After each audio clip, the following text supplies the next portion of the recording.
आज हम लोग पढ़ने वाले हैं, बहुत ही इंटरेस्टिंग टॉपिक है क्लास 12th का फिजिक्स का करंट इलेक्ट्रिसिटी में एक टॉपिक है किरचॉफ्स लॉ। किरचॉफ्स लॉ बहुत ही इंपॉर्टेंट है और यह जो है सो ओम्स लॉ का डेरिवेटिव भी कर सकते हैं, एडवांस भी कर सकते हैं, काफी इंपॉर्टेंट है।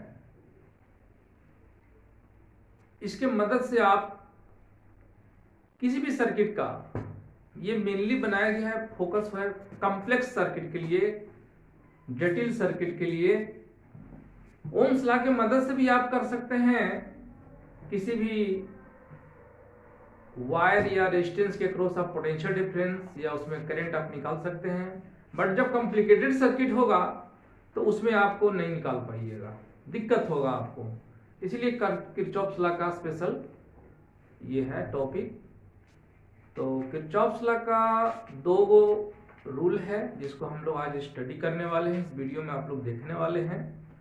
तो अंत तक देखिएगा, काफी इंपॉर्टेंट है, काफी इंपॉर्टेंट है, बहुत ही इंपॉर्टेंट है किरचॉफ्स लॉ। बहुत लोगों को समझ में नहीं आता है, बट ये बहुत सिंपल है अगर अच्छे से समझा जाए तो आते हैं सीधे बोर्ड पर।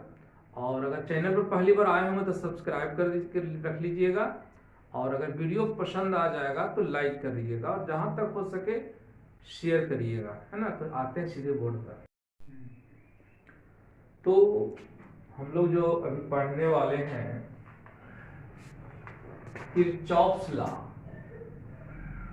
किरचॉफ्स लॉ काफी इंपॉर्टेंट है 12th के सिलेबस के लिए, इंजीनियरिंग मेडिकल एग्जाम के लिए, बोर्ड 12th बोर्ड के एग्जाम के लिए काफी इंपॉर्टेंट है। तो इन्होंने दो को ला दिया है। किस लिए ला दिया, कुछ पर्पस होगा। चलिए, ओम्स लॉ की मेथड से पहले आप लोग पढ़ चुके होंगे, नहीं पढ़े होंगे तो मेरा वीडियो देख लीजिएगा ओम्स लॉ का। ओम्स लॉ के मेथड से आप पोटेंशियल डिफरेंस निकाल सकते हैं, इलेक्ट्रिक करंट निकाल सकते हैं किसी इलेक्ट्रिक सर्किट में। बट वो सिंपल सर्किट के लिए, बहुत ज्यादा उसमें रेजिस्टेंस वगैरह हो, बहुत ज्यादा कॉम्प्लिकेटेड सर्किट हो, यानी कॉम्प्लेक्स सर्किट हो, जटिल सर्किट हो, तो उसमें से आपको ओम्स लॉ के मदद से आप उस सर्किट में कितना, किसी भी ब्रांच से कितना करंट फ्लो कर रहा है, या किसी भी ब्रांच से कितना पोटेंशियल डिफरेंस है, आपको फाइंड आउट करने में, पता करने में आपको कठिनाई होगी। तो इन्होंने स्पेशल रूल दिया है, किरचॉफ्स लॉ। किरचॉफ्स एक व्यक्ति का नाम है, कहीं कहीं किरचॉफ भी लिख देता है, आप अपना जैसे उच्चारण करते हो, किरचॉफ्स लॉ। तो इन्होंने दो को लॉ दिया है। तो फर्स्ट लॉ क्या दिया है, Kirchhoff's first law. Kirchhoff's first law, थोड़ा सा ध्यान से इसको समझिएगा, देखिएगा। Kirchhoff's first law, Kirchhoff's first law. Kirchhoff's first law का एक और भी नाम है, बताते हैं ये है क्या वास्तव में। किरचॉफ्स फर्स्ट लॉ है क्या। दो लॉ में पहला लॉ दिए हैं, वो है क्या। जैसे मेरे ये पैकेट देख रहे हैं, ये पैकेट देख रहे हैं आप लोग, अगर ये पैकेट नीचे से फटा हुआ हो, ठीक है, तो क्या होगा, इसमें अगर सिक्का यानी कॉइन्स अगर डालेंगे, जितना डालेंगे उतना कहा जाएगा, नीचे से, बोलिए, निकल जाएगा। यानी इस पैकेट में सिक्का का या कॉइन का जमाव नहीं होगा। तो ये पॉकेट को मानिए पॉइंट मानिए, जंक्शन मानिए। जंक्शन समझते हैं, जैसे कोई कहते हैं कि ये स्टेशन है, जंक्शन है। जंक्शन किसको कहते हैं। स्टेशन और जंक्शन में क्या फर्क है। हर जंक्शन स्टेशन हो सकता है, लेकिन हर स्टेशन जंक्शन नहीं हो सकता है। तो डिफरेंस क्या है जंक्शन में और स्टेशन में। जंक्शन बोलते हैं, पहले एक चीज जानना पड़ेगा, जंक्शन उस पॉइंट को कहते हैं जहां पर दो से अधिक आता जाता हो कोई भी चीज, जैसे ट्रेन की पटरियां एक पॉइंट पर मिलती है, जैसे गया जंक्शन है, पटना जंक्शन है, और भी जंक्शन है, मुगलसराय जंक्शन है, दिल्ली जंक्शन है, मुंबई जंक्शन है ना, बहुत सारे टाउन जंक्शन है, में जंक्शन है। तो जंक्शन में क्या होता है कि किसी पार्टिकुलर दो से अधिक जगह से आना जाना होता है।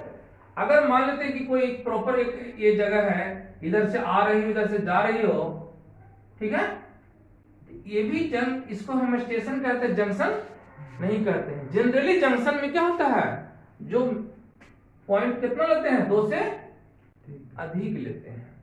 तो इन्होंने दिया है जंक्शन के बारे में दिया है, जंक्शन इन्होंने कहा है कि किसी भी जंक्शन, किसका जंक्शन, इलेक्ट्रिक सर्किट में किसी जंक्शन पर जितने भी करंट आते जाते हैं, ठीक है, किसी भी इलेक्ट्रिक सर्किट के किसी जंक्शन पर, किसी पॉइंट में पर, जंक्शन यहां पर न हुआ, जंक्शन पर क्या होता है, जितने भी करंट आते हो जाते हो सभी का अलजेब्रिक सम, सभी का क्या अलजेब्रिक सम क्या होता है, 0।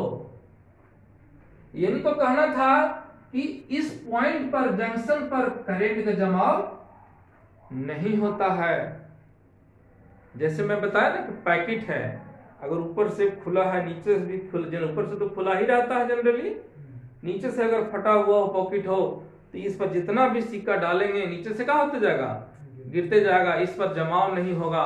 उसी तरह से ये जंक्शन देख रहे हैं, तो जितने भी जंक्शन पर, जैसे हमने 3 दिया है, हो सकता है कि 4 हो सकता है कि 5 हो, कुछ भी हो, जितने भी करंट आ रहे हो या जा रहे हो उस जंक्शन से, या उस जंक्शन पर, या उस जंक्शन के थ्रू, तो उस जंक्शन के पॉइंट पर जितने भी करंट आते हैं या जाते हैं कंडक्टर के माध्यम से, तो सभी का अलजेब्रिक सम क्या होता है, 0 होता है। मुख्य यही बात है। देख लीजिए, जैसे मान लेते हैं कि एक I1 है, एक I2 है, एक I3 है और एक I4 है। तो आप देख रहे हैं कि I1 आ रहा है, I4 आ रहा है, I2 आ रहा है, I3 निकल रहा है, एक और मान लेते हैं I5। तो इसमें क्या करेंगे, I1 plus I4 plus I2 plus I5 minus I3 होगा बराबर 0। माइनस क्यों लिए, आने वाले को प्लस लेंगे तो जाने वाले को माइनस लेंगे, तो यहां पर क्या होगा, यहां पर जो आप देख रहे हैं, इसका मतलब सभी का अलजेब्रिक सम क्या गया, सभी जितना भी करंट आ रहा है सबका अलजेब्रिक सम आ गया 0। यानी जितना करंट, आप ये भी कह सकते हैं जितना incoming current equal to outgoing current भी कह सकते हैं। तो फॉर दिस रूल आप यहां पर देख रहे हैं, इस रूल के लिए क्या हो गया, I1 plus I4 plus I2 plus I5 minus I3 बराबर 0। तो आप इसको ऐसे भी लिख सकते हैं, कैसे लिख सकते हैं इसको आप लिख सकते हैं, जैसे हमने यहाँ जो डायग्राम लिखा है उसके अनुसार बात कर रहे हैं, डायग्राम किसी भी प्रकार का हो सकता है। तो आप यहाँ पर लिख सकते हैं, या इसको लिखिए I1 plus I4 plus I2 plus I5 equal to कितना हो जाएगा, I3। ये टोटल क्या है, इनकमिंग करंट है, और ये current out, total incoming current equal to total outgoing current at point of junction of an electric circuit. In the Kirchhoff's first rule, इस बात से क्लियर है कि जब करंट का जमाव नहीं होगा तो करंट है क्या, rate of flow of charge है। तो जब करंट का जमाव नहीं होगा तो चार्ज का भी जमाव नहीं होगा, सिंपल सी बात है। तो एक्चुअली किरचॉफ्स लॉ का एक और नाम दिया गया है जिसको कह सकते हैं, या कहा जाता है जंक्शन रूल। क्या कहा जाता है, जंक्शन लॉ भी बोल सकता है, जंक्शन रूल बोलिए या जंक्शन लॉ बोलिए। तो किरचॉफ फर्स्ट लॉ को जंक्शन लॉ भी कहा जाता है, जाना जाता है, बोलते हैं, आप भी बोल सकते हैं। तो इनका जो मेन कहना है कि जितने भी कोई भी इलेक्ट्रिक सर्किट के किसी पॉइंट पर, जंक्शन पर जितने भी करंट आ रहे हैं, जा रहे हैं, उन सभी का अलजेब्रिक सम क्या होता है? 0 होता है। यानी total incoming current equal to total outgoing. Kirchhoff जो फर्स्ट लॉ है वो बेस्ड किस पर है? आधारित किस चीज पर है? बेस्ड ऑन किस पर है? Conservation of charge. Conservation of charge objective में पूछ सकता है और नहीं तो जानिए न्यूमेरिकल में भी काम देगा। किरचॉफ फर्स्ट लॉ जो है या जंक्शन लॉ जो है सो कंजर्वेशन ऑफ चार्ज पर आधारित है। और इसको हम एक और क्या कहते हैं? इसको जंक्शन लॉ भी, किरचॉफ फर्स्ट लॉ को जंक्शन लॉ भी कहते हैं या जंक्शन रूल भी कहते हैं। ऐसा क्यों कहते हैं? क्योंकि किसी एक सर्किट के लिए, कोई एन इलेक्ट्रिक सर्किट यानी एक इलेक्ट्रिक सर्किट के लिए किसी पॉइंट पर यानी जंक्शन पर हम बात करते हैं, किस चीज के लिए? करंट आने वाला और जाने वाले के लिए। तो सभी का अलजेब्रिक सम क्या होता है? 0 होता है। तो बात कहां पर कर रहे हैं? किसी सर्किट के जंक्शन पर, इसीलिए इसको जंक्शन रूल भी कहते हैं। तो यह हुआ आपका किरचॉफ फर्स्ट लॉ। बहुत सिंपल है, आशा करते हैं कि समझ में आ गया होगा। अब हम बात करते हैं किरचॉफ सेकेंड लॉ का।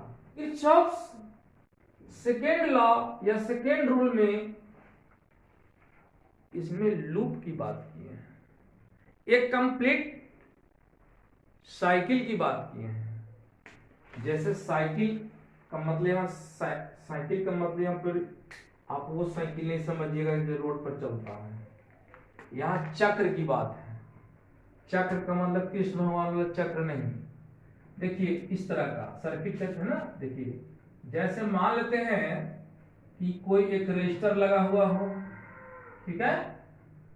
मान लेते हैं कि रजिस्टर बहुत सारा हो सकता है, 2 है, एक और रजिस्टर लगा दीजिए, 3 है, रेजिस्टेंस है, और यहाँ पर एक लगा दीजिए सेल, और यहाँ पर एक लगा दीजिए की। इसका ईएमएफ ई है, इसका इंटरनल सेंस आर है। जब की को क्लोज करिएगा तो करंट फ्लो होना शुरू हो जाएगा। होगा कि नहीं होगा? ये सिंपल सर्किट है। तो सिंपल सर्किट से आप आसानी से आप पता कर सकते हैं कि इसमें कितना करंट फ्लो कर रहा है, ठीक है। या किसी भी वायर के रेजिस्टेंस जो है उससे आप पता कर सकते हैं कि किसी भी रेजिस्टेंस के क्रॉस कितना पोटेंशियल डिफरेंस है, या यहाँ पर बैटरी का टर्मिनल पोटेंशियल डिफरेंस, ये भी पता कर सकते हैं ओम्स लॉ के मेथड से। लेकिन जब सर्किट काफी कॉम्प्लेक्स हो, हम एग्जांपल के तौर पर आपको बताएंगे, नेक्स्ट पार्ट में बताएंगे, इस पर किरचॉफ लॉ का सेकेंड पार्ट भी बनाएंगे, वीडियो आप लोगों को बताएंगे न्यूमेरिकल के लिए, ताकि न्यूमेरिकल बनाने से आपको आसानी होगा, ये कॉन्सेप्ट जो है, दोनों जो लॉ है वो क्लियर होगा।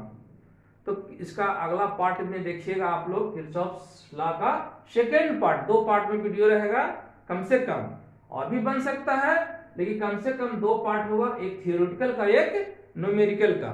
न्यूमेरिकल बनाने से क्या फायदा है कि आपको कॉन्सेप्ट क्लियर होगा कि वास्तव में किरचॉफ लॉ है क्या, फर्स्ट लॉ क्या है और सेकेंड लॉ क्या है। जब तक प्रॉब्लम से फेस नहीं होगा तब तक आपको जो वस्तु स्थिति है वो क्लियर नहीं होगा कि वो कहना क्या चाहते थे, उनका रूल। ये देख रहे हैं क्या है? लूप है। ये इलेक्ट्रिक सर्किट का लूप है। तो किरचॉफ सेकेंड लॉ या रूल को लूप लॉ भी कहते हैं। लूप लॉ, लूप मतलब ये घेरा, ये पूरा कंप्लीट सर्किल है, ये इस तरह का क्या ये सर्किल है। तो आखिर किरचॉफ सेकेंड लॉ या रूल है क्या, इसको लूप क्यों कहते हैं? तो ये इतना जान जाइए कि यहाँ पर जब भी होगा तो ये कंप्लीट सर्किल होगा, कंप्लीट की बात होगा, चाहे वो दिखने में किसी भी प्रकार का शेप क्यों ना हो। बात फॉलो कीजिएगा, दिखने में वो किसी भी तरह का शेप क्यों ना हो सकता है कि इस तरह का शेप दे दिया हो, एक रेजिस्टेंस ऐसे हो, एक रेजिस्टेंस ऐसे हो, एक रेजिस्टेंस ऐसे हो, एक रेजिस्टेंस ऐसे हो, है ना। मतलब दिखने में कुछ भी कहने का मतलब हो सकता है, ठीक है। एक ऐसे हो, यहाँ भी रेजिस्टेंस हो, है ना, इस तरह से हो, तो ये भी क्या है, ये भी है। तो अगर हम यहाँ पर बात करेंगे ए बी सी डी, तो आप ए बी डी एक ये अलग लूप हो गया, और या बी डी सी क्या है, एक अलग लूप हो गया। तो बी सी डी में देख रहे हैं कि एक सेल है, लेकिन ए बी डी में सेल नहीं है, लेकिन ये भी लूप है और ये भी लूप है, दो लूप है इसमें। तो लूप का मतलब ये नहीं है कि ये स्क्वायर शेप हो, ट्रायंगुलर शेप हो, किसी भी तरह का शेप हो, किसी भी तरह का दिखता हो, है ना। मेन कनेक्शन किस प्रकार का है, और जिसमें हम पूरे लूप की बात करेंगे, ठीक है। उस लूप में चाहे सेल हो या ना हो, उसमें इंटरनल रेजिस्टेंस उसका हो या ना हो, एक्सटर्नल रेजिस्टेंस हो या ना हो, कुछ भी हो या सब हो, ये सब मैटर नहीं है, कुछ भी हो सकता है। 2 रजिस्टर हो, 3 रजिस्टर हो, 4 रजिस्टर हो, सेल हो, एक सेल हो, 2 सेल हो, 4 सेल हो, सभी का इंटरनल रेजिस्टेंस सेम हो, अलग हो, सब कोई मैटर नहीं है, कुछ भी हो, लेकिन पहला कंडीशन क्या है, लूप होना चाहिए। तो इन्होंने कहा है कि जितने भी रेजिस्टेंस है, एक्सटर्नल या इंटरनल, सभी के थ्रू जो अलजेब्रिक सम जो होता है पोटेंशियल डिफरेंस का, उसमें अप्लाइड, उस लूप में अप्लाइड ईएमएफ के टोटल ईएमएफ के क्या होता है, इक्वल होता है। इसको अच्छे से फिर से क्लियर समझ लीजिए। The sum of the potential differences across all resistances, either external and internal, and cells around any closed circuit or loop must be zero. That is मतलब क्या, मतलब कि जितने भी, चाहे वो इंटरनल रेजिस्टेंस हो, एक्सटर्नल रेजिस्टेंस हो या सेल हो, सभी के थ्रू जो पोटेंशियल डिफरेंस का जो सम होता है, अलजेब्रिक सम क्या होता है, 0 होता है। ये किसके लिए है, valid for all closed loops, किसी भी प्रकार का लूप हो, सभी में ये वैलिड है। यही मेन चीज है। अगर ये समझ में आ गई बात, तो सारा बात समझ में आ जाएगा। लूप होने के लिए क्या होना पड़ेगा, जिस पॉइंट से चलिए, जैसे अगर बी से चलते हैं तो फिर घूम के कहाँ आइए, बी पर ही आइए। सी से अगर चलते हैं तो घूम के सी पर ही आइए। तो हम कहाँ से चल रहे हैं, ए से चल रहे हैं, तो घूम के कहाँ पर आना पड़ेगा, ए पर, तब ना लूप बनेगा, कंप्लीट लूप। तो लिखिए इन क्लोज पाथ, बोलिए इन क्लोज पाथ में रास्ता A B C D A, ठीक है। अब देखिए इसका ओम्स लॉ में पढ़े हैं ना, मान लीजिए इसमें करंट कितना जा रहा, आई जा रहा हो, तो सब में आई जाएगा, क्यों जाएगा, क्योंकि सब कौन सी में है, सीरीज में है। तो ए और बी के बीच पोटेंशियल डिफरेंस कितना होगा, IR1, बी और सी के बीच पोटेंशियल डिफरेंस कितना होगा, IR2, इसमें कितना होगा, IR3, इसमें भी होगा पोटेंशियल डिफरेंस, इसका भी होगा, तो I स्मॉल r, है ना। तो इसमें लिखिएगा IR1 plus IR2 plus IR3 plus IR बराबर E, यानी कि एक्सटर्नल रेजिस्टेंस के थ्रू पोटेंशियल डिफरेंस का सम और इंटरनल रेजिस्टेंस के थ्रू पोटेंशियल डिफरेंस का सम, सभी के थ्रू पोटेंशियल डिफरेंस का सम, उस लूप में जो सोर्स ऑफ ईएमएफ है, टोटल इलेक्ट्रोमोटिव फोर्स क्या होता है, इक्वल होता है, ठीक है। अगर इसको नेगेटिव करेगा तो सब नेगेटिव हो जाएगा। मान लेते हैं अगर नेगेटिव करेगा तो इधर नेगेटिव कीजिए तो इधर भी नेगेटिव हो जाएगा, क्या? If there is no source of EMF in a close circuit, एक ऐसा भी हो सकता है, एक ऐसा भी लूप हो सकता है जिसमें कोई, जैसे इसमें तो इलेक्ट्रोमोटिव फोर्स का सोर्स है ना, लेकिन ऐसा भी लूप हो सकता है जिसमें इलेक्ट्रोमोटिव फोर्स का सोर्स नहीं भी हो। तो if there is no source of EMF in a close path of an electric circuit then we write, तब हम लोग क्या लिखेंगे? E बराबर 0। अगर मान लेते हैं कि यहां पर जब E था तो E बराबर इतना लिखे, लेकिन जिसमें अगर E हो ही नहीं तो E बराबर क्या होगा? उसमें 0 होगा। किरचॉफ्स लॉ को हम क्या कहते हैं? यह किस चीज का एक्सटेंडेड फॉर्म है? यह किस नियम का विस्तार है? तो पहले भी बताया किसका है? ओम्स लॉ का। Kirchhoff's law is an extended form of Ohm's law because from Ohm's law, Ohm's law में बोले हैं V बराबर IR। यहां भी देख लीजिए पोटेंशियल डिफरेंस ये इतना है, किसका टोटल है? IR के बराबर है, यहां मिलजुल रहा है उसकी तरह से। तो आप यहां पर देखिए एक्सटेंडेड फॉर्म ऑफ IR है ना, ओम्स लॉ का एक्सटेंडेड फॉर्म है। तो आप इसको कह सकते हैं अलजेब्रिक सम ऑफ जितना भी पोटेंशियल है ना प्लस अलजेब्रिक सम ऑफ जितना है इंटरनल के थ्रू बराबर होगा अलजेब्रिक सम ऑफ ईएमएफ होगा। यहाँ पर एक है तब ना, हो सकता है कि एक से अधिक हो तो सभी का अलजेब्रिक सम होगा। तो लास्टली क्या करते हैं? किरचॉफ्स लॉ को हम समराइज कर देते हैं, पूरे क्लास को समराइज कर देते हैं। तो किरचॉफ्स लॉ इन्होंने दो लॉ दिया है, फर्स्ट लॉ और first law, second law. First law को क्या कहा जाता है? Junction law. क्या कहा जाता है? जंक्शन लॉ या जंक्शन रूल। सेकेंड लॉ को क्या कहा जाता है? लूप लॉ या लूप रूल। ये क्या है? ये जो आधारित किस पर बेस्ड है? ये पूछता है बेस्ड ऑन, बेस्ड ऑन किस चीज पर आधारित है? ये कंजर्वेशन ऑफ किस चीज पर है? ये कंजर्वेशन ऑफ, बोलिए, चार्ज। ये किस चीज पर आधारित है? Conservation of energy. ठीक है। ये यहां पर जो फर्स्ट लॉ में जंक्शन की बात करते हैं, जंक्शन मतलब है कि दो या दो से अधिक, ठीक है, करंट आ रहा हो या जा रहा हो। और यहां पर बात करते हैं लूप का बात करते हैं। क्या करते हैं? इसमें लूप की बात करते हैं।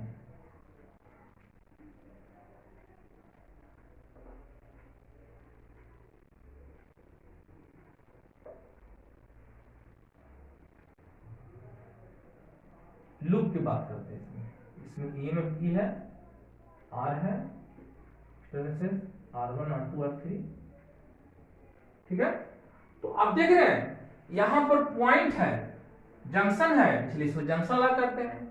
इसमें एक लूप की बात होता है इसलिए लूप लॉ कहते हैं, ठीक है।